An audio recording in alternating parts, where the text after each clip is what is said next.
Okay guys, kereta kotor lah. Tahi ni kita nak kena bersih. Jom kita bersih dulu. Okay guys, ni aku punya barang lah. Kita buka dulu. Dan kita tengoklah buka macam ni.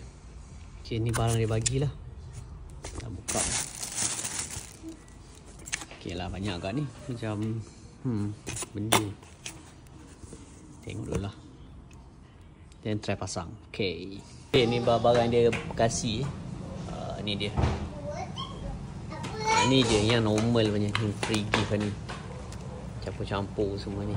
Dalam tak sampai 200 pun ni. Okay, tengok barang yang aku beli. Ni untuk aku buat snow form lah. Bare force aku pakai. Buka sekejap tengok dulu. Okay, aku dah buka. Ni separate punya pembelian lah. Ni sekali dengan ni. Dia punya masuk dalam ni. Dengan gun dia tembak ni. So kita nak test lah. Jadi rupa macam mana nak masuk kereta punya pasal. Kita try. Okay guys. Okay guys, aku try je dulu. Jadi kata jadi kita on. Oh, smooth lah bunyi. Tak bunyi bising lah.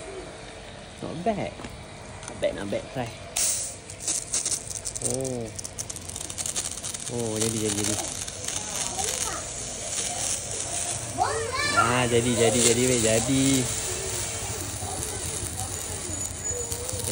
So air kena kuat. Air aku tak kuat. Bukan tak kuat lah, air aku buka sikit sebab bocor kat situ. So jadi. Jadi. Okay, try yang lain pula. Let's try. Power tak kuat ni. Air tak kuat. Kita try.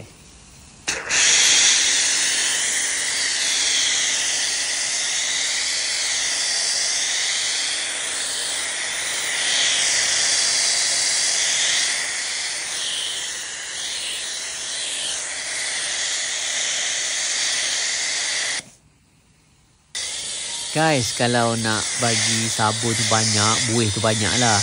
Kau kena buat 1:100 barulah mantap. Aku punya ni sebab aku dah coating. So aku punya sabun tu tak nak lekat. Dia macam cepat turun. Kalau perasan lah. So aku punya kereta ni memang dah coating. Baik punya.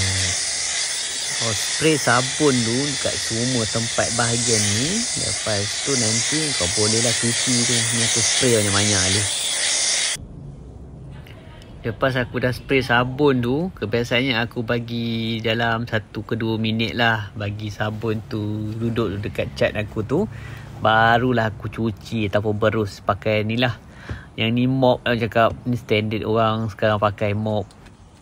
Kalau ada anak-anak, kawan-kawan kan suruh diorang buat kerja-kerja ni lah. Kau tengok pantau Kata mandi Baba. Habislah tudung kakak.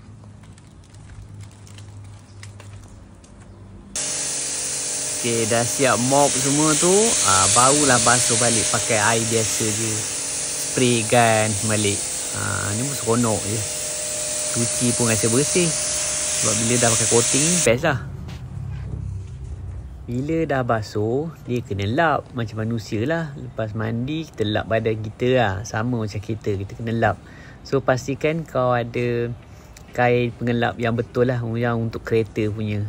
Yang ni pun aku ada share dekat link kat bawah. Semua benda barang aku pakai hari ni, aku share dekat bawah link dia.